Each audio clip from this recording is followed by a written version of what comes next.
Over the past several videos, I've been talking probably way too much about everything that's been going wrong.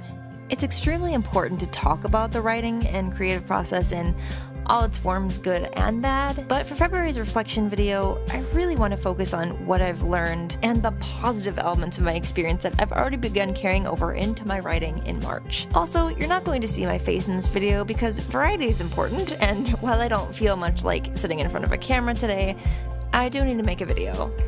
So, here it is. I feel like in the past month it's possible I've grown more as a writer and as a person than I have in the past 3 years. I can't fully explain all the pieces that have come together to bring about this change, but I can tell you it's happened. And it's going to make the rest of 2019 pretty interesting. In a good way, though. Writing-wise, I've been doing a lot of experimentation, and if I'm being honest, a lot of nothing at all. Trying to figure out what I really wanted out of the projects I was working on. There are a lot of them, and I think I tried so hard to make all of them happen at once that I became overwhelmed and found myself unable to work on anything.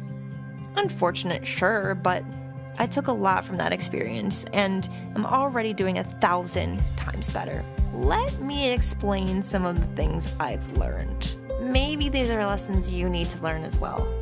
I've discovered that locking myself into a project is neither productive nor necessary. Right now my writing goals are numbers focused, and if I'm not feeling putting 1,000 words into my novel, I still need to put 1,000 words into something. So instead of making working on my novel a goal for the day, I can just make a goal to write 1,000 words. This gives me the freedom to create and remain productive even if I can't focus on the project that I originally planned on working on. Something, as always, is better than nothing.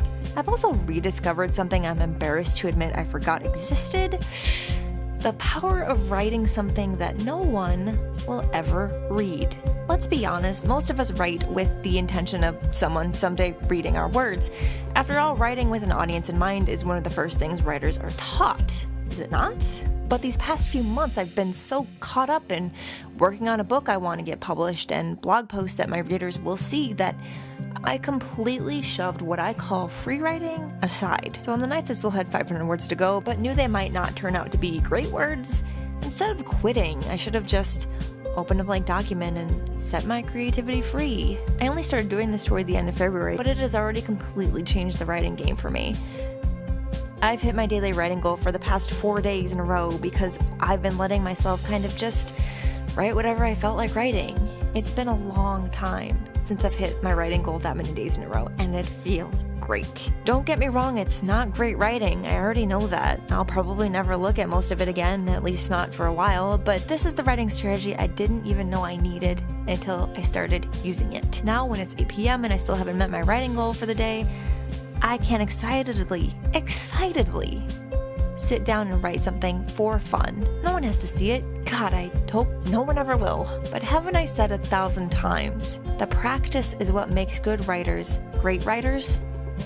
This is my practice time, and you better believe I'm going to make the most of it. I'm also getting a lot better about using the open spaces in my day more strategically. Even if I only have time to write 200 words between assignments, that's 200 words I don't have to write later in the day when I'm less motivated to do so.